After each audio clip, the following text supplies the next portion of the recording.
Muy buenas noches, mis amados hermanos, que el Señor les bendiga. Qué bueno poderlos saludar en este lunes, en este inicio de semana. Espero que hayan tenido un fin de semana lleno de bendiciones e igualmente un principio de semana también con bendiciones. Antes de iniciar nuestro tema el día de hoy, vamos a orar. Padre bendito, te damos gracias, Señor, en el nombre precioso de Cristo Jesús por esta noche, que tú nos permites reunirnos, Señor, para escudriñar tu palabra con la ayuda de tu Espíritu Santo, Señor. Te pedimos, Padre, que tu Espíritu Santo abra nuestros ojos, nuestros oídos, nuestro entendimiento, pero por sobre todo nuestro corazón, para que tu palabra sea sembrada en ellos, Señor, y produzca fruto y fruto en abundancia para gloria de tu nombre y para bendición nuestra, Señor. También te pedimos que tu Espíritu Santo destruya toda fortaleza, argumento y razonamientos falsos que se opongan al conocimiento tuyo en nosotros, Señor, así como a la obediencia a tu palabra y a la vida abundante que tú tienes para cada uno de nosotros. Te lo pedimos, Señor, en el precioso y bendito nombre de nuestro amado Señor y Salvador Jesucristo, que vive y reina por los siglos de los siglos, y dándote gracias, Señor, porque tú siempre eres bueno, para siempre es tu misericordia. Tú nos guardas cada día, Señor, y tienes cuidado de cada uno de nosotros en cada uno de los aspectos de nuestra vida, llevando nuestras vidas como la luz de la aurora en aumento y llevando a cumplimiento tus planes de bien para darnos un futuro y una esperanza. Gracias, Señor. En el nombre de Jesús ponemos este tiempo delante de ti y glorifícate, Señor, en esta hora, a través de tu palabra y de tu Espíritu Santo en la vida de cada uno de nosotros. En el nombre de Jesús, amén y amén. Muy bien, mis amados hermanos y hermanas que ya están conectados, bienvenidos a la transmisión. Muchísimas gracias por conectarse, que el Señor les bendiga. Y vamos a iniciar nuestro tema el día de hoy. Y nuestro tema el día de hoy se llama sincretismo religioso hoy. Es una pregunta que nos hacemos. En el libro de Jeremías, en el capítulo 3, versículo del 6 al 20, la palabra de Dios nos habla del sincretismo religioso que vivió Israel y Judá antes del tiempo del exilio, de los 70 años de exilio en Babilonia. De hecho, el sincretismo fue el causante de esa disciplina del Señor, mandando al exilio a todo el pueblo de Israel y a todo el pueblo de Judá por esos 70 años. Ahora, para poder entender el tema, necesitamos definir en qué consiste el sincretismo. El sincretismo es un término que se usa generalmente en el contexto religioso, en el sentido de una combinación o mezcla de tradiciones, de ritos y conceptos mágicos religiosos o entre dos o más religiones diferentes. Por el otro lado, también se refiere a la fusión y mezclas religiosas. Es un concepto teológico que se usa para referirse a la mezcla precisamente de ritos, de conceptos que suceden cuando se juntan dos o más religiones o dos o más creencias. Vamos a leer el pasaje de Jeremías, capítulo 3, versículos del 6 al 20 para ir entendiendo y situándonos en el contexto del tema que queremos tratar el día de hoy. Dice la palabra: me dijo Jehová en días del rey Josías, ¿has visto lo que ha hecho la rebelde Israel? Ella se va sobre todo monte alto y debajo de todo árbol frondoso, y ahí fornica.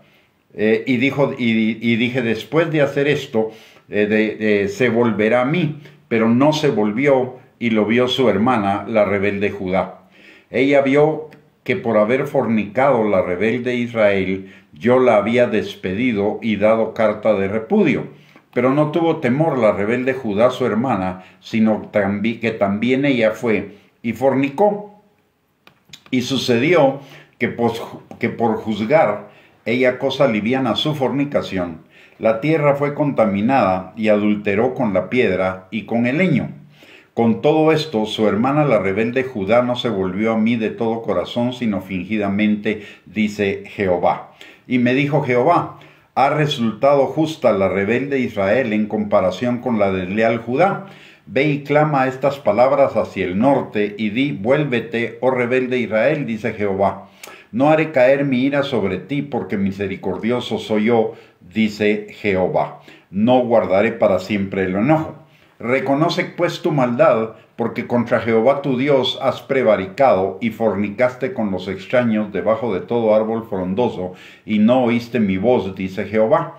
Convertíos, hijos rebeldes, dice Jehová, porque yo soy vuestro esposo, y os tomaré uno de cada ciudad y dos de cada familia, y os introduciré en Sión, y os daré pastores según mi corazón, que os apacienten con ciencia y con inteligencia.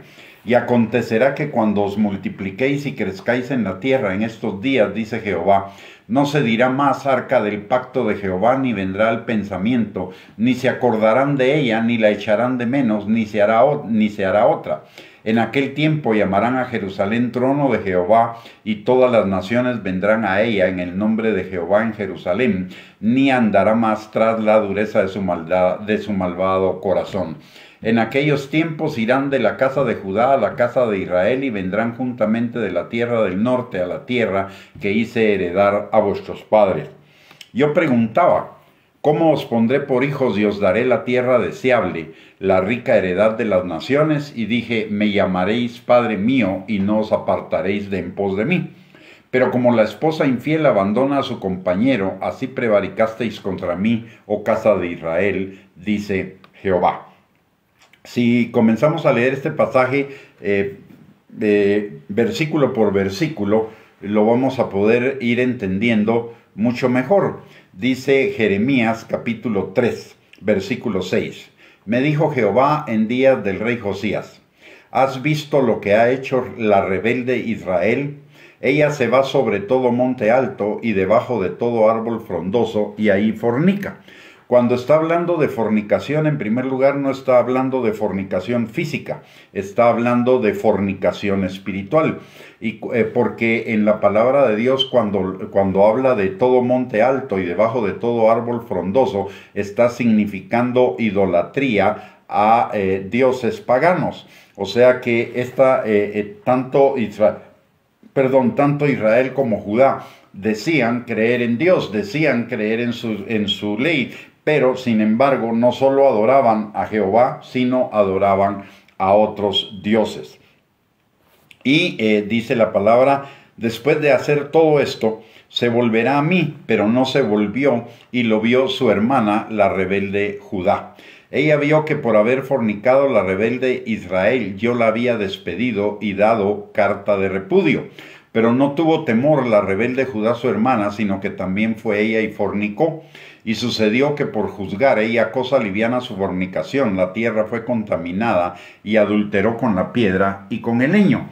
De acá lo que nos está diciendo es que nos está recordando en la historia de Israel que la primera que fue en cautiverio a Babilonia fue Israel, es decir, las tribus del norte de Israel, lo que se llamaba Samaria, y que Samaria había sido castigada por Dios por su idolatría, por ese sincretismo religioso que tenía, esa mezcolanza de creer en Jehová, pero de también creer en otros dioses y además de seguir sus propias tradiciones. La cita, hermana Sonia, es Jeremías capítulo 3, versículos 6 al 20. Luego dice en el versículo 7, dice que Dios le dio tiempo a Jerusalén de que se arrepintiera, pero no se arrepintió, y que a pesar de que Judá vio lo que le había pasado a Israel por seguir otros dioses ajenos, por seguir tradiciones de hombres, por seguir sus propios caminos que les parecían derechos en su propia opinión, Judá no se arrepintió.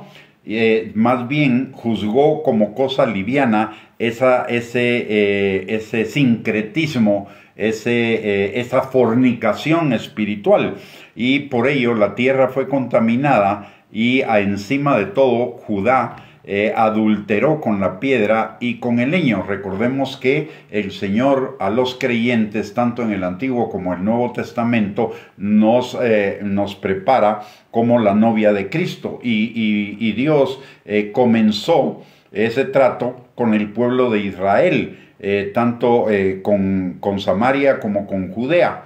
Pero el pueblo Israel no se convirtió al Señor realmente para ser esa esposa que él estaba preparando para su hijo.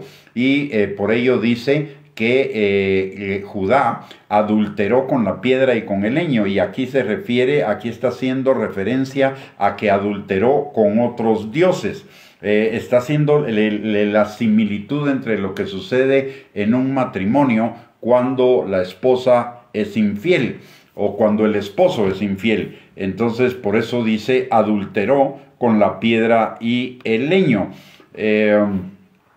Entonces cometió adulterio espiritual, fornicación espiritual, sincretismo religioso. Y dice encima en el versículo 10, dice: con todo esto, su hermana la rebelde Judá no se volvió a mí de todo corazón, sino fingidamente. Es decir, fingió un arrepentimiento, hizo como que se arrepentía externamente, pero internamente no había una transformación, no había un cambio.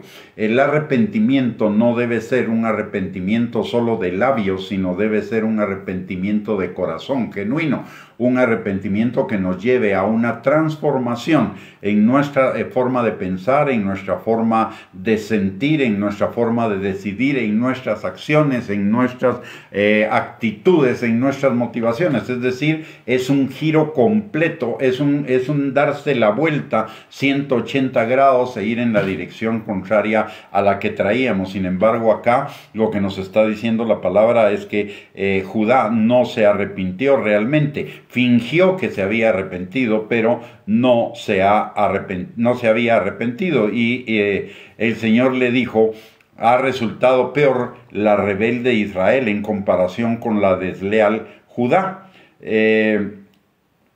Ha resultado justa la rebelde Israel en comparación con la desleal Judá. ¿Y por qué habla el Señor de que si tenían el mismo pecado, Judá era peor que Israel? En primer lugar, porque en Judá estaba la morada que Dios había escogido para sí, que era Jerusalén. Ahí estaba también el templo, que era donde la presencia de Dios se manifestaba. Aparte de ello, ya Judá tenía la experiencia y había visto lo que le había pasado a Samaria y no se arrepiente. O sea, lo que hay ahí, lo que el Señor está diciéndonos con esto es que la dureza del corazón de Judá era peor que la dureza del corazón de Samaria. A pesar de que, como digo, ahí estaba la presencia del Señor, el templo del Señor, lo que nos habla de religiosidad, pero no de una verdadera devoción al Señor. Y eso nos puede suceder el día de hoy: mucha religiosidad, pero poca devoción al Señor. Entonces podemos comenzar a sacar algunas conclusiones o algunas enseñanzas de lo que hemos visto hasta el versículo 10 de Jeremías, del pasaje de Jeremías del 3:6 al 3:20 que estamos estudiando. Y podemos ver que el sincretismo religioso de Judá y de Israel, del cual nos habla este pasaje, tiene tres características, o cuatro características. La primera es que ellos decían creer en Jehová y creer en su ley, pero sin embargo, junto a la adoración al Señor, ellos también adoraban a otros dioses de los pueblos paganos a su alrededor, lo que implicaba idolatría. Por el otro lado, eran religiosos, seguían mandamientos y tradiciones de hombres, que el mismo Jesús se los hace ver cuando viene. En Mateo capítulo 15, versículo 9, la palabra de Dios dice, del pueblo de Israel, dice: pues en vano me honran, enseñando como doctrinas mandamientos de hombres. En Tito capítulo 1, versículo 14, la palabra de Dios dice, recomienda a Pablo que no atiendan a fábulas judaicas ni a mandamientos de hombres que se apartan de la verdad. Y en Marcos capítulo 7, versículo 8, dice, porque dejando el mandamiento de Dios, os aferráis a la tradición de los hombres, los lavamientos de los jarros y de los vasos de beber, y hacéis otras muchas cosas semejantes. ¿Qué está diciendo el Señor con esto al pueblo de Israel? Ustedes han oído mencionar el término Torah. La Torah es la ley de los judíos y según los judíos hay dos leyes. Una es el Pentateuco, o sea, los 5 libros judíos, pero otra que es la revelación escrita, pero aparte de ello está una revelación oral.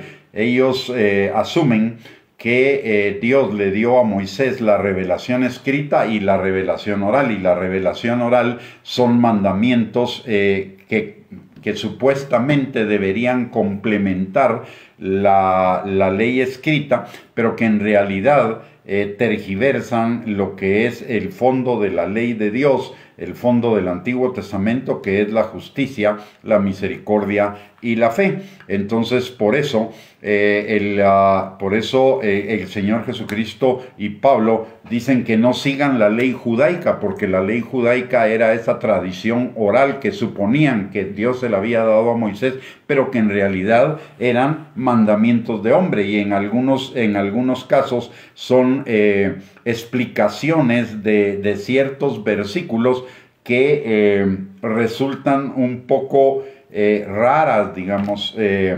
en relación a todo lo que la palabra de Dios nos enseña. Son las tradiciones orales. En realidad no es que Dios haya dado una Torah oral, son las tradiciones de los hombres que comenzaron a surgir inmediatamente después de que recibieron la ley escrita. Y esto es una tendencia, marca una tendencia del ser humano, que está desde Adán y Eva, y es que nosotros los seres humanos tendemos a agregarle a lo que Dios dice nuestros propios caminos, nuestros propios pensamientos, nuestras propias interpretaciones de lo que Dios dice, cuando la palabra de Dios no requiere interpretación. La palabra de Dios es suficientemente clara para que aún los más sencillos de entendimiento la puedan entender, como nos lo enseña Dios en el libro de Proverbios. O sea, la palabra no requiere interpretación. Cuando nos metemos a interpretar la palabra de Dios,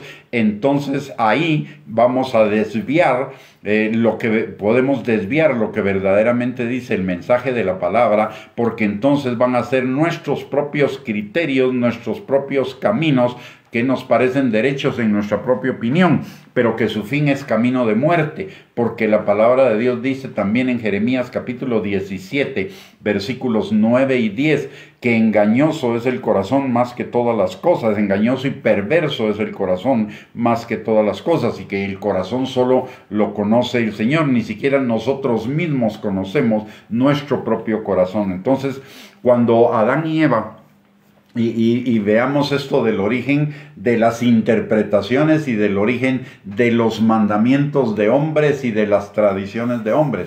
Cuando la serpiente le pregunta a Eva en Génesis capítulo 3 si Dios les había dicho que no comieran del árbol del conocimiento del bien y del mal, lo que contesta Eva es que Dios les había dicho que no lo comieran y que no lo tocaran. Y ese no lo tocaran era un agregado de Eva, porque el Señor nunca dijo que no lo podían tocar. Lo que dijo es que no lo podían comer. Entonces ya Eva, aún antes de la caída, ya le estaba agregando a lo que Dios había dicho.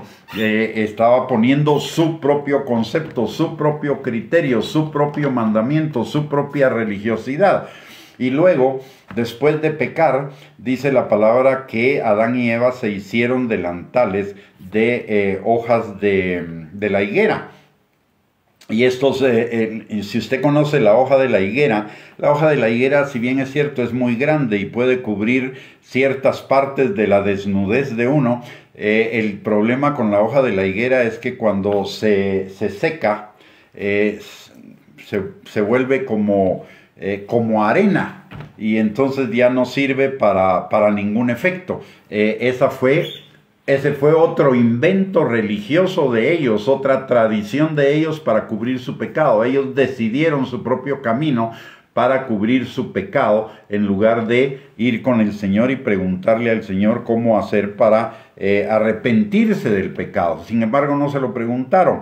O sea, es una tendencia de la naturaleza adámica el buscar nuestras propias tradiciones, nuestros propios caminos, nuestros propios conceptos religiosos y tradiciones humanas e interpretaciones de la Biblia que en realidad nos alejan del espíritu de la Biblia. El espíritu que está en toda la Biblia, tanto en el Antiguo Testamento como en el Nuevo Testamento, es la justicia, la misericordia y la fe. Por eso Jesús le dice a los judíos, a los líderes judíos, cuando los confronta, que ellos diezman la menta y el eneldo, pero se olvidan de lo más importante, que es la misericordia, la justicia y la fe, que era necesario diezmar, pero que también eran necesarias las otras tres cosas que enseña la palabra de Dios. Entonces, parte del sincretismo religioso entonces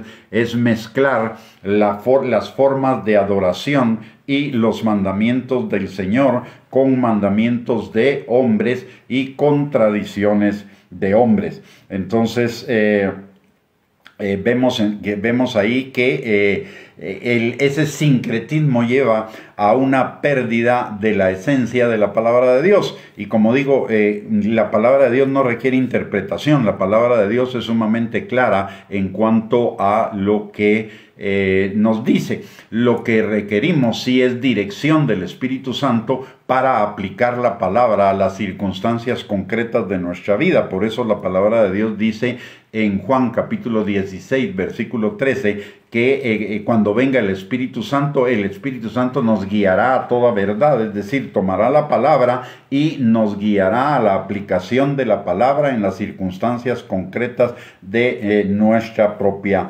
vida.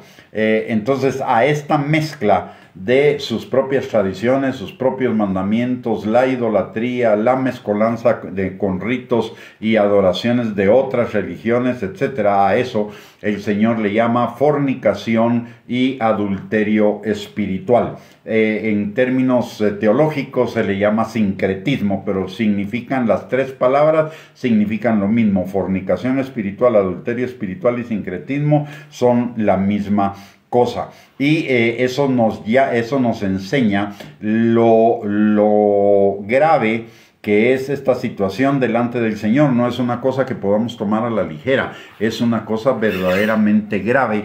Y es grave. No solo fue grave para el pueblo de Israel, es grave el día de hoy, porque vamos a ver cómo el día de hoy esas cosas se están manifestando también dentro de ciertos segmentos de la iglesia que se llama a sí misma cristiana. Es decir, sí hay sincretismo religioso, sí hay adulterio espiritual y hay fornicación espiritual en la iglesia de hoy. Y podemos ver, y lo vamos a ver un poquito más detallado en un momento, pero antes quiero enfatizar sobre lo que la palabra de Dios dice en dos versículos que es importante que los tengamos presentes. Uno es Jeremías 3:8 y Jeremías 3:9. Dice la palabra: ella vio que por haber fornicado la rebelde Israel, yo la había despedido y dando carta de repudio. Pero no tuvo temor la rebelde Judá su hermana, sino que también fue ella y fornicó. Y sucedió que por juzgar ella cosa liviana su fornicación, la tierra fue contaminada y adulteró con la piedra y con el leño. En primer lugar, vemos que la fornicación espiritual es rebeldía en contra del Señor. Por el otro lado, vemos que Judá tuvo el ejemplo de Israel, de Samaria, pero no aprendió del ejemplo, y eso es algo que nos puede suceder a cada uno de nosotros. La palabra de Dios dice que todas las cosas que están escritas en las Escrituras están ahí para ejemplo de nosotros, para que no sigamos semejantes desobediencias. O sea, la palabra de Dios nos llama a aprender de las experiencias de otros. Sin embargo, en muchísimos casos nosotros no aprendemos de las experiencias de otros y tropezamos en las mismas piedras y tenemos que afrontar las consecuencias de no haber aprendido de las experiencias ajenas. O sea, aquí también la palabra nos está diciendo que necesitamos aprender de los ejemplos de otros para evitar caer en semejantes tipos de desobediencia o tipos de problemas. En segundo lugar, estos dos versículos nos muestran que como resultado de esa rebelión en contra del Señor, el Señor la despidió como un esposo despediría a una esposa infiel. O sea, lo que nos está hablando acá es de infidelidad, y el fruto del Espíritu es fidelidad.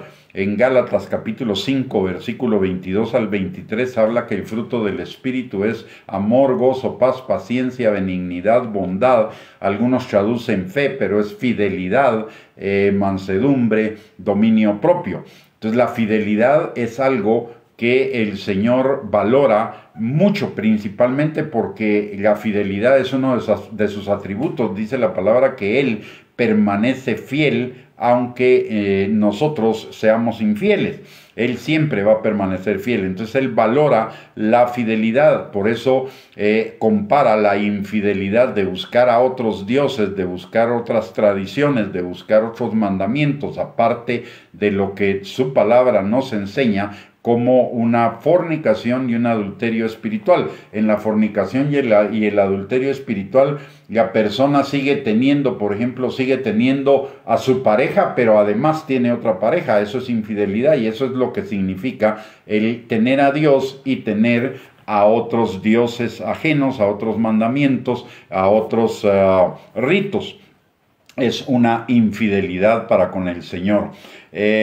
Y encima de todo, de que no aprendió del ejemplo de Samaria, Judá, juzgó que esa fornicación espiritual era liviana, era como irrelevante, no tenía mayor importancia delante de Dios, y estaba totalmente equivocado. Eso demuestra que Israel verdaderamente no conocía a su Señor, como puede sucedernos a nosotros, que nosotros tengamos nuestro propio concepto de Dios en lugar de tener el concepto bíblico de Dios, y eso también se llama idolatría. Cuando yo me hago una imagen de Dios que es diferente a la que nos está enseñando la palabra de Dios, estoy haciéndome mi propia imagen de Dios, y eso es idolatría.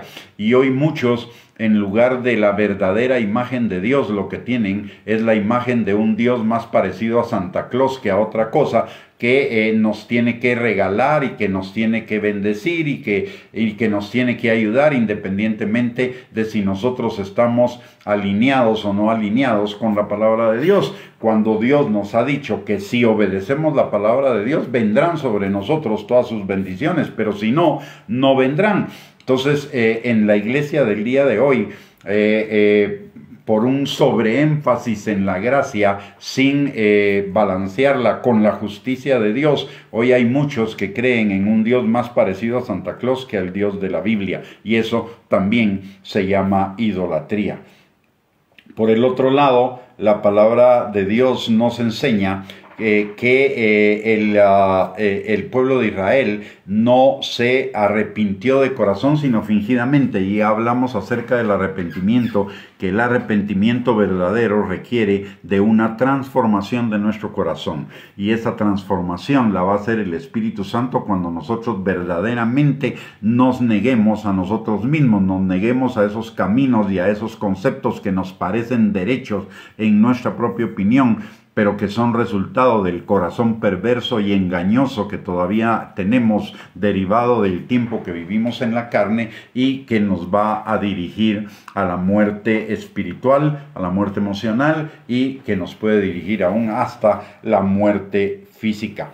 Una de las cosas impresionantes en este pasaje es que aparte de la dureza con la cual el Señor está confrontando a Israel, a Judá, en medio de esa dureza, hay un llamado al arrepentimiento. O sea, la palabra de Dios, esto nos recuerda lo que dice la palabra, que el Señor no quiere la muerte del impío. El Señor no se goza en castigar al impío. El Señor se duele de castigar al incrédulo, al impío, porque al final de cuentas el Señor quisiera su salvación. Dice la palabra que el Señor desea que todos los hombres sean salvos y vengan al conocimiento de la verdad. Entonces le tiene que doler el hecho de que la gente no se arrepienta. Y en medio de esa dureza el Señor le hace un llamado al arrepentimiento al pueblo de Israel, y no solo un llamado al arrepentimiento, sino un llamado al arrepentimiento que implica también la promesa de bendición.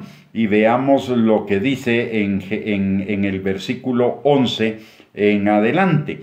Dice la palabra: y me dijo, más bien en el 12, del 12 al 18, dice: ve y clama estas palabras hacia el norte y di: vuélvete, oh rebelde Israel, dice Jehová. No haré caer mi ira sobre ti, porque misericordioso soy yo, dice Jehová. No guardaré para siempre el enojo. Reconoce pues tu maldad, porque contra Jehová tu Dios has prevaricado, y prevaricar significa desobedecer. Contra Jehová tu Dios has desobedecido, y fornicaste con los extraños debajo de todo árbol frondoso, y no oíste mi voz, dice Jehová. Convertíos, hijos rebeldes, dice Jehová, porque yo soy vuestro esposo. O sea, está haciendo hasta ahí llega el llamado al arrepentimiento. Dice la palabra de Dios que el Señor retarda su castigo esperando que las personas se conviertan, que sea su benignidad la que los guíe al arrepentimiento. Que no tengamos por tardanza que el Señor no ejecute el castigo inmediatamente, porque lo que el Señor está esperando en esa tardanza es que la gente se arrepienta, y aquí es exactamente lo que está pasando. El Señor llamó al pueblo de Israel y al pueblo de Judá al arrepentimiento por todos los profetas. De hecho, los profetas mayores y los profetas menores, muchos de ellos, si no la gran mayoría, fueron profetas antes del exilio, fueron profetas que profetizaron antes del exilio y profetizaron para el arrepentimiento de Judea y el arrepentimiento de Samaria. Y sin embargo, a algunos de esos profetas, en lugar de escucharlos, los persiguieron, se burlaron de ellos, no les hicieron caso, y como consecuencia de eso vino el destierro. Mire mire la bondad del Señor, porque no solo los está llamando al arrepentimiento, sino les está haciendo promesas de bendición por ese arrepentimiento. Dice en el versículo 14: y os tomaré 1 de cada ciudad y 2 de cada familia, y os introduciré en Sión, y os daré pastores según mi corazón, que os apacienten con ciencia y con inteligencia. Y acontecerá que cuando os multipliquéis y crezcáis en la tierra, en esos días, dice Jehová, no se dirá más arca del pacto de Jehová, ni vendrá al pensamiento, ni se acordarán de ella, ni la echarán de menos, ni se hará otra. En aquel tiempo llamarán a Jerusalén trono de Jehová, y todas las naciones vendrán a ella en el nombre de Jehová en Jerusalén, ni andarán más tras la dureza de su malvado corazón. O sea, y dice en el versículo 18, en aquellos tiempos irán de la casa de Judá a la casa de Israel, y vendrán juntamente de la tierra del norte a la tierra que hice heredar a vuestros padres. O sea, está hablando de una promesa de bendición, después del arrepentimiento. Sin embargo, el pueblo de Israel no se arrepintió, pero esa promesa que el Señor les hizo quedó firme, y esa promesa se va a cumplir en el milenio, cuando verdaderamente el remanente del pueblo de Israel reconozca el señorío de Cristo, se vuelva al Señor de todo su corazón, dejen atrás todo tipo de idolatría, de mandamientos de hombres, de tradiciones de hombres, y se vuelvan al Señor Jesucristo como su Mesías, como su Señor y su Salvador. Y el Señor, fiel a su promesa, cumplirá esa promesa por el arrepentimiento de Israel. ¿Por qué, si analizamos, el no arrepentimiento de Israel requiere un poco de análisis para que también eso nos sirva de ejemplo a cada uno de nosotros? Si vemos en la historia de Israel, en los tiempos en los cuales profetizó Jeremías y profetizaron los demás profetas llamando al arrepentimiento al pueblo de Israel, el pueblo de Israel estaba viviendo una bonanza económica. El pueblo de Israel estaba teniendo paz a sus alrededores, con sus enemigos. Al pueblo de Israel le estaba yendo aparentemente bien. Aunque espiritualmente estaban mal, les estaba yendo aparentemente bien en lo natural, porque todavía estaban cosechando las promesas de la obediencia de los patriarcas y de algunos de sus antepasados. Eso no quiere decir que Dios los estuviera aprobando. Y lo vemos por el llamado al arrepentimiento, a pesar de la aparente prosperidad que tenían y de la aparente paz que tenían, el Señor no los estaba aprobando, los estaba llamando al arrepentimiento, y eso puede sucedernos hoy. El hecho de que aparentemente estemos bien en lo natural, en lo terrenal, no necesariamente significa una aprobación de Dios a nuestra situación espiritual. Puede ser simple y sencillamente el resultado de una cosecha, de una siembra de alguien en el pasado, o de una siembra nuestra en el pasado, pero que no se corresponde con lo que ahora estamos sembrando.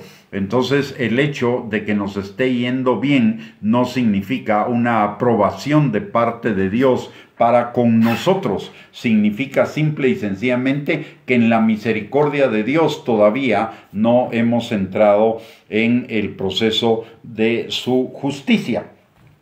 Y esto le sirvió de engaño al pueblo de Israel, porque el pueblo de Israel pensaba que porque estaba bien, Dios estaba bien con ellos, o ellos estaban bien con Dios, y sin embargo les sobrevino el exilio y el destierro, y les vino de la nada.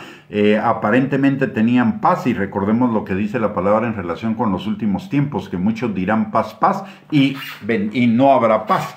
Ellos estaban en esa misma situación en ese momento, tenían paz, pero de la noche a la mañana el rey de Babilonia, movido por la justicia de Dios, invadió tanto a Samaria y unos años después a Judea, de la noche a la mañana. Y eso nos habla de que el hecho de que estuvieran en bonanza y en aparente paz no significaba la aprobación de Dios, sino Dios estaba dando tiempo para que se arrepintieran. Ahora, ¿cómo aplica esto en nuestra vida el día de hoy? ¿Cómo aplica esta enseñanza a nosotros el día de hoy? Que eso es realmente lo importante, que aprendamos del ejemplo de Israel, y que aprendamos de Samaria, y que aprendamos del ejemplo de Judá, para que no caigamos en semejantes ejemplos de desobediencia. Entonces, recordemos cada uno de los pecados de Samaria y de Judá, y apliquémoslo al día de hoy. En primer lugar, Judá y Samaria mezclaron lo divino con lo profano. La palabra de Dios en Jeremías capítulo 15, versículo número 19, dice en la parte final: conviértanse ellos a ti y tú no te conviertas a ellos. O sea, el Señor nos está marcando claramente que nada mundano debe contaminar lo sagrado de Él.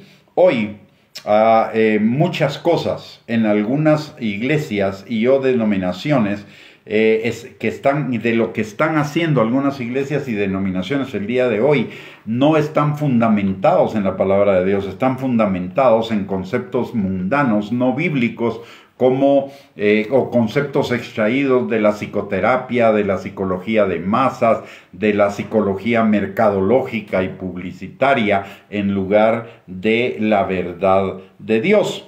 Y recordemos que tanto la psicoterapia como la psicología de masas y la mercadotecnia y la publicidad no son ciencias en sí mismas, son teorías, pensamientos de hombres, pero pensamientos de hombres que de alguna manera están apartados de los principios de Dios. De hecho, el fundador de la psicoterapia, que es Sigmund Freud, en sus primeros libros, él fue claro en decir que el objetivo que él tenía para estructurar, digamos, todos los conceptos de la psicoterapia era destruir los mitos del cristianismo.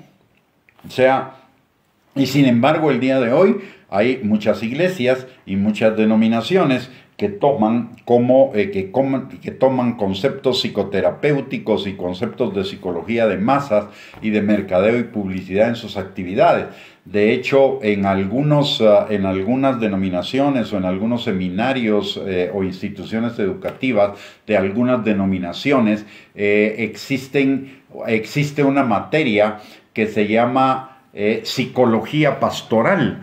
Lo que necesitamos no es psicología pastoral, lo que necesitamos es consejería bíblica, lo que necesitamos, porque la palabra de Dios dice claramente en Hebreos capítulo 4, versículo 12, que la palabra de Dios es como espada, es más cortante que espada de dos filos y penetra hasta lo profundo del corazón para discernir lo que son los pensamientos del corazón y las intenciones del espíritu. Por lo tanto, ahí la palabra de Dios nos está diciendo que no necesitamos ningún instrumento más, no necesitamos ninguna metodología más que la palabra de Dios para discernir los pensamientos y las intenciones de ese corazón engañoso. No dice que necesitemos conceptos psicoterapéuticos o de psicología de masas o de publicidad y mercadotecnia para discernir esas cosas de la persona humana. Tampoco necesitamos mercadotecnia y publicidad para atraer a las personas. Jesús nunca usó de publicidad y de mercadotecnia. Lo que Jesús usó fue la verdad y el poder del Espíritu Santo para que las masas lo siguieran. Él nunca usó de publicidad, más él decía, no digan, no cuenten. Sin embargo, la gente lo seguía masivamente sin necesidad de publicidad y mercadotecnia. Sin embargo, hoy vemos una utilización del mercadeo y de la publicidad y en el sentido contrario al de la palabra. Hoy mercadeamos líderes, mercadeamos denominaciones, pero mercadeamos actividades, pero no pero en las cuales el elemento principal o es el evento o es el que va a ministrar en el evento, no el Señor. Si vemos la publicidad, es publicidad de personas, es mercadeo de personas, pero no estamos hablando realmente de la importancia de Dios. En algunas incluso se dice vengan y va a estar fulano y tal y van a haber milagros. Mire, no es el fulano de tal el que va a hacer los milagros. El que va a hacer los milagros es la presencia de Dios. Así que debemos tener mucho cuidado con eso, porque el hecho de que Dios respalde no quiere decir que Dios apruebe. Ojo con eso. El hecho de que Dios respalde no quiere decir que Dios apruebe. Pablo le dice a Timoteo. Timoteo era un siervo de Dios y era un siervo de Dios eficiente, efectivo, tan efectivo que Pablo lo manda a las iglesias a corregir lo que estaba mal. Es decir, Pablo tenía plena confianza en la capacidad espiritual y en la capacidad ministerial de Timoteo. Sin embargo, el consejo que le da Pablo a Timoteo en segunda de Timoteo capítulo 2, versículo 15, le dice, procura presentarte a Dios como obrero aprobado, que no tiene nada de qué avergonzarse, que usa bien la palabra de verdad. O sea, una cosa es la aprobación y otra cosa es el respaldo. El Señor va a respaldar sus dones. Incluso respaldaba a Balaam, a pesar de que Balaam era un falso profeta, pero tenía un don profético verdadero, un don profético genuino que lo desvirtuó, y a pesar de haberlo desvirtuado, sin embargo, el Señor respaldaba ese don, porque Dios va a respaldar sus dones. Los dones no son de hombres, los dones son de Dios, y Dios va a respaldar sus dones. Entonces, una cosa es el respaldo y otra cosa es la aprobación. Nosotros debemos buscar por sobre todas las cosas la aprobación del Señor. El respaldo va a venir si estamos ejerciendo el llamado que Dios nos dio. El llamado implica los dones. Si ejercemos el llamado que Dios nos dio, los dones van a ser respaldados por el Señor. Pero aparte del respaldo, necesitamos la aprobación. Mateo capítulo 7, versículos 21 al 23 es un buen ejemplo de eso. La aprobación no viene por los dones, la aprobación viene por el carácter. Y Jesús dice en Mateo capítulo 7, versículo 21 al 23, dice: no todo el que me dice Señor, Señor, entrará en el reino de los cielos, sino el que hace la voluntad de mi Padre que está en los cielos. Y en aquel día muchos me dirán: en tu nombre echamos fuera demonios, en tu nombre pusimos manos sobre los enfermos y sanaron, en tu nombre profetizamos. Y yo les diré: apártense de mí, hacedores de maldad. ¿Por qué? Porque tenían los dones, pero no tenían el carácter. Y el carácter es más importante que los dones. El fruto del Espíritu es más importante que la manifestación de los dones en cada uno de nosotros. Entonces, hoy tenemos que tener mucho cuidado porque hay una tendencia en nombre de hacer la iglesia pertinente a la modernidad. Se está pretendiendo introducir conceptos del mundo entre los conceptos de lo divino y de lo sagrado. Y eso, la iglesia no necesita ser pertinente a la modernidad. La iglesia ya es pertinente a la modernidad. ¿Por qué razón? Porque la palabra de Dios, ni una tilde ni una jota, pasará de todo hasta que todo se haya cumplido. Y la palabra es viva y eficaz, y es tan viva y eficaz hace 2000 años como el día de hoy. La palabra no se modifica por la cultura, por los países, por la raza, ni se modifica por el paso del tiempo, por las épocas. La palabra sigue siendo la misma palabra y sigue siendo útil para sus fines y sigue siendo totalmente viva y actualizada. No necesitamos hacerla pertinente a la modernidad. El hacerla pertinente a la modernidad implica interpretar la palabra para ajustarla a lo que nosotros queremos. Ya vimos que la interpretación de la palabra no es válida. La interpretación de la palabra al final es querer ajustar la palabra a nuestros propios conceptos, a nuestros propios intereses, y eso va en contra de lo que dice la palabra de Dios. Si la palabra de Dios dice que la voluntad de Dios es nuestra santificación, esa es la voluntad de Dios, nuestra santificación, no que seamos ricos, famosos y exitosos de acuerdo a los conceptos del mundo. Eso podrá venir como resultado de la añadidura de hacer la voluntad de Dios, que es nuestra santificación, como lo dice Primera de Tesalonicenses capítulo 4, versículo 3. Luego, ya vimos entonces que el primer pecado de Israel fue el mezclar lo divino con lo profano. En segundo lugar, fue mezclar a Dios con idolatría. Y quizá hoy, aunque en algunos casos puede suceder, quizá hoy no adoramos ídolos esculpidos, digámoslo así. Pero por sobre los ídolos esculpidos hay un ídolo que es el peor de todos, y es el ídolo del yo. El ídolo del yo, que busca lo placentero, lo materialista, lo terrenal, lo humano, la vanagloria de la vida. Dice en Primera de Juan capítulo 2, versículo del 15 al 17, que los deseos de los ojos, los deseos de la carne y la vanagloria de la vida no provienen de Dios, es más, que son enemigos de Dios. ¿Y qué significa los deseos de los deseos de la carne? Los deseos de la carne es la búsqueda de placer. Los deseos de los ojos son la búsqueda de cosas. Los deseos de la carne es la autocomplacencia, los deseos de los ojos es la autogratificación, y la vanagloria de la vida es todo lo que tiene que ver con orgullo, jactancia, arrogancia, menosprecio de otros, vanidad, etc. Y hoy vemos que aún en la iglesia hay el ídolo del yo está presente en enseñanzas acerca de la búsqueda de placer o de comodidad, porque somos los hijos del rey, merecemos lo mejor, la búsqueda de autocomplacencia, de autogratificación, con riquezas materiales, y la vanagloria de la vida, el orgullo, la autopromoción de uno, etcétera. Vemos entonces el peor de los ídolos es el ídolo del yo. Por eso la palabra de Dios dice dos cosas importantes. En Juan capítulo 3, versículo 30, dice: es necesario que yo mengüe y que Él crezca. Y ese yo mengüe es el ídolo del yo.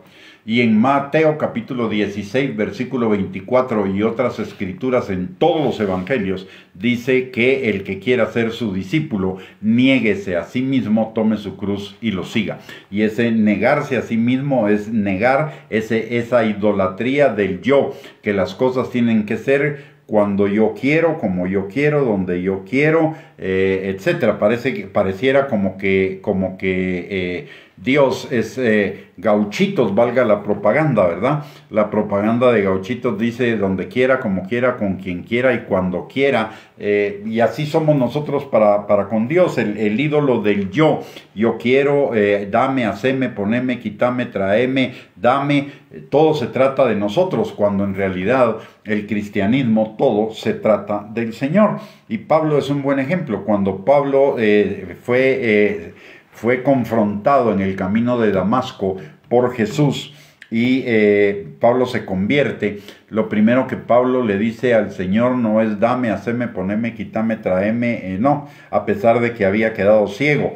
Lo que Pablo le dice al Señor es: ¿qué quieres tú que yo haga? Hoy se trata de que nosotros le digamos a Dios. En muchos lugares se trata de que nosotros le digamos a Dios lo que nosotros queremos de Él, pero no se trata de buscar lo que es su voluntad para con nosotros. Como como escribió nuestro hermano el pastor Caleb, no se trata de mí, se trata de Jesús. Entonces vemos que no solo hay mezcla de lo divino con lo profano, sino que también hay idolatría. Por el otro lado, el pecado de Israel también era mandamientos y tradiciones de hombres. Y si hoy hacemos un examen de muchas de las normas que se dan en ciertas iglesias y en ciertas denominaciones u organizaciones eclesiásticas, nos vamos a dar cuenta que tienen una serie de normas que no están fundamentadas en la palabra que anulan la misericordia, la justicia y la fe.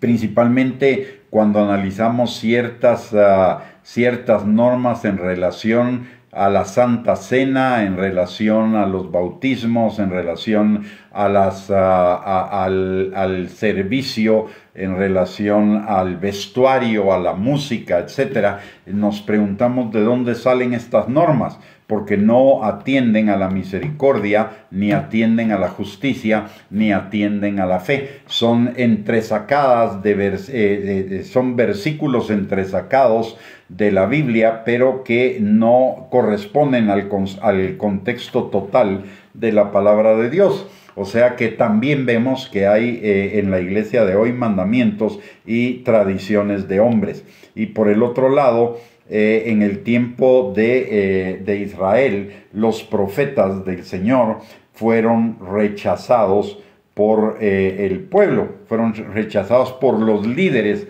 y fueron rechazados por el pueblo. Y eso también nos está pasando el día de hoy, en nombre de la pertinencia de la que hemos hablado, que significa en otras palabras el liberalismo, la modernización o la mundanalización de la iglesia.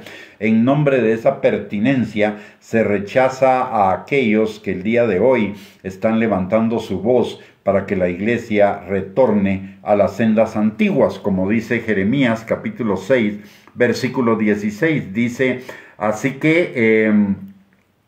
dijo Jehová, paraos en los caminos y mirad y preguntad por las sendas antiguas, cuál sea el buen camino, y andad por él, y hallaréis descanso para vuestras almas. Mas dijeron: no andaremos. Y en Jeremías capítulo 18, versículo 15, también dice: porque mi pueblo me ha olvidado, incensando a lo que es vanidad, y ha tropezado en sus caminos, en las sendas antiguas, para que camine por sendas y no por caminos transitados. Es decir, a lo que se están refiriendo estas dos escrituras es que el pueblo del Señor había dejado la esencia del cristianismo, la sana doctrina, la obediencia, la santificación, que son realmente el centro de la sana doctrina, y encima de ello, a los que buscan regresar a esos fundamentos de la palabra de Dios,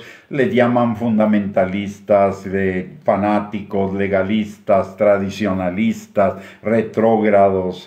O sea, no solo no se vuelven a los caminos del Señor, sino que aquellos que intentan regresarlos a los caminos del Señor son perseguidos, vituperados, insultados, etc.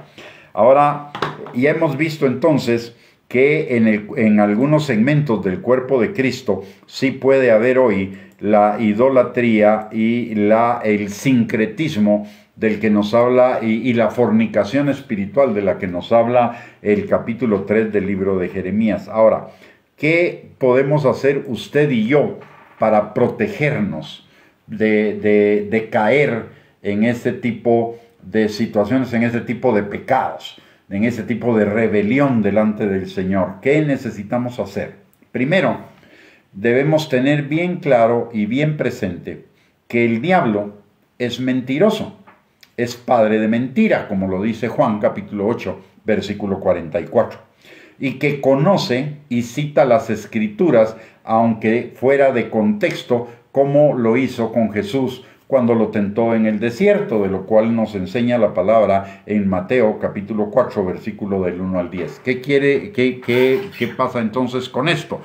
Mire, el diablo, para engañarnos, puede citar escrituras fuera de contexto, o puede citar cosas que parecen muy lógicas, pero que van en contra de la palabra de Dios y que pueden engañar a aquellos que no tienen experiencia en la palabra de Dios. Por ejemplo, con eso del concepto de la pertinencia de la iglesia al mundo actual. Parece un concepto muy lógico, ¿no? Pero que es totalmente contrario a lo que dice la palabra de Dios. Lo que necesitamos es volver a las sendas antiguas, a la visión de Dios para la iglesia, que es Efesios capítulo 4, versículo del 11 al 16. Esa visión de Dios para la iglesia no cambia. Por lo tanto, la iglesia no necesita adaptarse a los tiempos modernos. Puede usar cosas de la modernidad sin alterar su mensaje. Puede usar métodos que no se hayan usado en el pasado, pero que no sean contrarios a la palabra de Dios. Algunos incluso en el afán de jalar gente para su iglesia o para su denominación, engañan a la gente diciéndole: venga a Cristo y todos sus problemas se van a solucionar. Eso no es cierto. La misma palabra de Dios dice que en el mundo nosotros tendremos aflicción. Y la palabra de Dios dice también que vamos a ser probados si es necesario, y además la palabra de Dios también dice que el diablo anda como león rugiente buscando a quien devorar. O sea, no, el ser cristiano es glorioso, pero no significa que nuestros problemas se terminaron. Entonces, ese es un engaño. Entonces no debemos caer en ese tipo de mentiras que van en contra de lo que dice la palabra de Dios, número uno. Porque el diablo es mentiroso. Entonces lo debemos pasar todo a la luz de la palabra de Dios, pero para ello necesitamos conocer la palabra de Dios. Por lo tanto, otra de las cosas que necesitamos es buscar diligentemente la luz direccionadora de la palabra. Recordemos lo que Pablo le dice también a Timoteo: esfuérzate en la gracia de Dios, en 2 de Timoteo 2:2. Aparte de que la palabra de Dios nos dice en el Salmo 109, versículo 5, que lámpara es a nuestros pies su palabra y lumbrera a nuestro camino.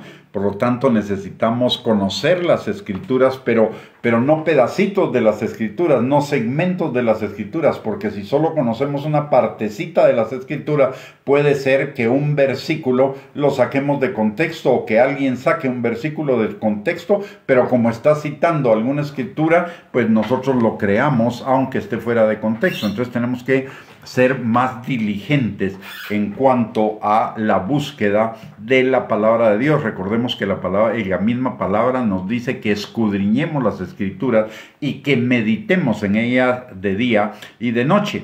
El Salmo 1, versículo 2, Juan capítulo 5, versículo 39. Entonces necesitamos buscar diligentemente la palabra y que la palabra nos dé dirección, aparte de que también el Espíritu Santo nos dé la dirección. Dice en Juan capítulo 16, versículo 13, que cuando venga el Espíritu Santo nos guiará a toda la verdad. Y eso significa la verdad de la palabra de Dios y su aplicación en nuestras circunstancias de vida concretas.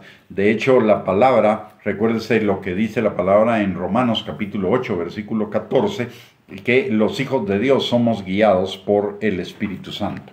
Por el otro lado, aparte de tener cuidado con no caer en las mentiras del diablo, no ser engañados por cuestiones fuera de contexto, también, y de buscar diligentemente la palabra de Dios y la dirección del Espíritu Santo, también necesitamos considerar nuestros caminos a la luz de la palabra de Dios. El Salmo 119, 59 dice: consideré mis caminos y volví mis pies a tus testimonios. Entonces, la palabra de Dios debe ser nuestra autoridad de vida en todos los aspectos, pero para ello necesitamos conocerla, necesitamos profundizarla. Hoy el pueblo de Dios peca en una cosa: nos tragamos todo lo que nos digan, figuras de autoridad, sin ver, sin comprobarlo en la palabra de Dios. Dice Pablo que los de Berea eran más nobles que los demás a los cuales él les había predicado, porque ellos iban, después de que Pablo les predicaba, iban a sus casas a ver las Escrituras si efectivamente lo que Pablo les había dicho era verdad. Así que nosotros, dice la palabra, que lo juzguemos todo, retengamos lo bueno y desechemos lo malo. Por el otro lado, si encontramos que en alguna cosa nos hemos desviado de su voluntad, necesitamos arrepentirnos y confesarle a Dios esos desvíos, esos pecados en contra de su voluntad. Y finalmente, alejarnos de todo aquello que nos pueda volver a desviar de su voluntad, y eso incluye incluso, aunque perdón la redundancia, apartarnos de personas que no nos están guiando a la verdad, sino nos puedan estar guiando al error. En Gálatas capítulo 1, versículo 10, la palabra de Dios dice que pues busco ahora el favor de los hombres o el de Dios, o trato de agradar a los hombres, pues si todavía agradara a los hombres no sería siervo de Dios. Entonces no se trata de seguir a un hombre, no se trata de seguir a una organización o denominación, aunque estén equivocadas, sino se trata de seguir a Dios. Y en Mateo 16, 25 al 26, la palabra de Dios nos dice: porque todo el que quiera salvar su vida la perderá, y todo el que pierda su vida por causa de mí la hallará.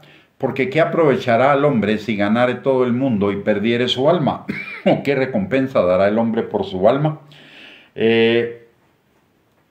Entonces, en resumen, lo que necesitamos hacer es, primero, mantenernos siempre despiertos en cuanto a que el diablo puede usar mentiras y puede usar gente cercana a nosotros para proferir esas mentiras, gente que esté equivocada. Recordemos, por ejemplo, cómo Pedro le trató de poner tropiezo al Señor Jesucristo, cómo Judas lo traicionó a pesar de que eran cercanos a él. Entonces también tenemos que cuidarnos de que las personas que nos rodean sean personas que verdaderamente nos dirijan a la palabra de Dios, no que nos traten de apartar de ella. Número 2, necesitamos buscar diligentemente la palabra de Dios para tener dirección de la palabra, y también necesitamos la comunión del Espíritu Santo para que el Espíritu Santo nos guíe.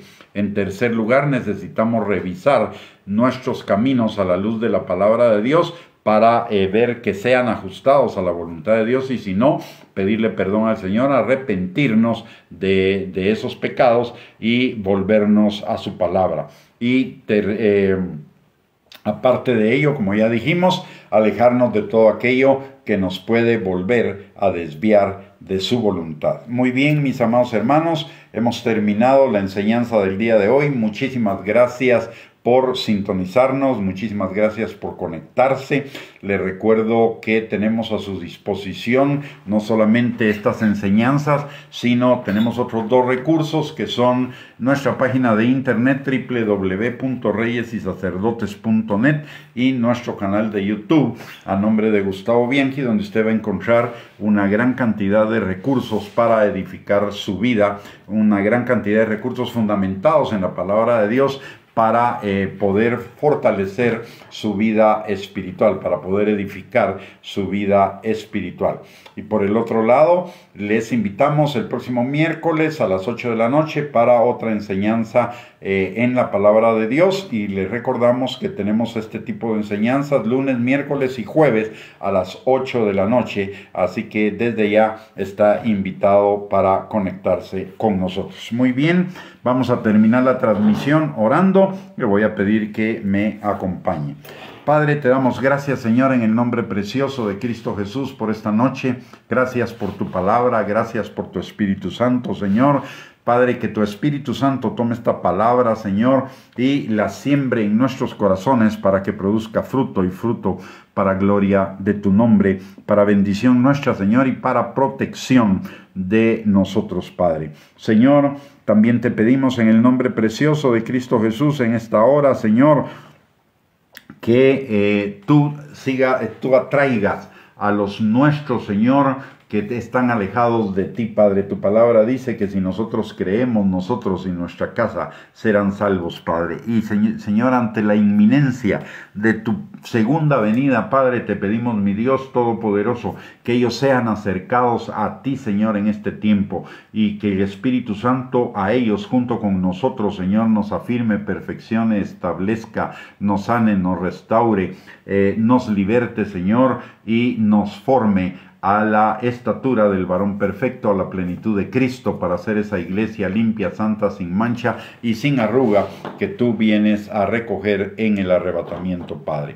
También, Señor, en esta hora te damos gracias por el cambio del clima en Guatemala. Gracias, Señor, porque oíste nuestras peticiones de que en Guatemala pasaran las lluvias y todo ese tipo de desastres naturales que se estaban presentando, Señor. Y ahora te pedimos, Padre, que tú pongas diligencia en las autoridades y en todos los involucrados en la restauración de todos los daños, Señor, que el invierno pudo haber ocasionado, Padre, para que todas las cosas sean restauradas muy rápidamente, Señor. En el nombre precioso de Cristo Jesús te lo pedimos, y desde ya te damos a ti toda la gloria, la honra y la alabanza en el nombre precioso de Cristo Jesús. Y te damos gracias por tu misericordia, no solo sobre nosotros y nuestras familias, sino sobre Guatemala, Señor.